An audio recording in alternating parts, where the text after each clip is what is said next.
6টার পর থেকে শুরু হয়ে যাবে র্যান্ডাম, একদিন চলবে। বলেন কি?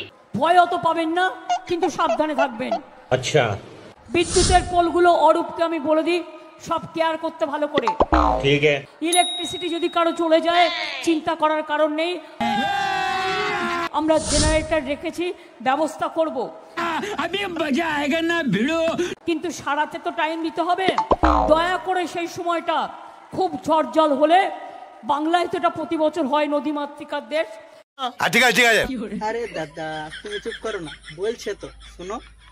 দয়া করে তখন টিভিটা চালাবেন না, ঠিক আছে। দয়া করে তখন এসিটা চালাবেন না। আরে দিদিমা আমার ঘরে তো এসি নেই। ইমার্জেন্সি লাইট ফ্যান ছাড়া বাদবাকিগুলো একটু অফ করে রাখবেন। ঠিক আছে দিদিমা, আমি টিভি এসি ফ্যান সবকিছুই বন্ধ করে রাখবো, কিন্তু হ্যাঁ মোবাইলটা একটু চার্জে দিয়ে দেবো, না হলে তো ভিডিও করতে পারবো না। না ঠিক আছে ঠিক আছে। আমি ডান দিকটা দেখতে পাচ্ছি বর্ষায় জল জমে গেছে মাঠে। আরে অনেকে বসতে পারছে না, পেছনে সবাই দাঁড়িয়ে আছে। আরে বাবা রে, আমি কিচ্ছু করিনি। সঠিক বলেছেন। কিন্তু বলুন তো, এই দুর্যোগে ঝুঁকি নিয়ে আর কোনো মানুষ মিটিং করতে পারবে? আরে সাকিব দা দেখতে পাচ্ছ না ঝড় জল বৃষ্টির মধ্যে কত কষ্ট করে এসে মিটিং করছে, জানি না বললে হবে? তো দেখো, তোমরা আগে ভিডিওটা দেখো। পারবে না, একমাত্র বাংলা করতে পারে, বাংলা করতে পারে। হ্যাঁ দিদিমা সঠিক বলেছেন।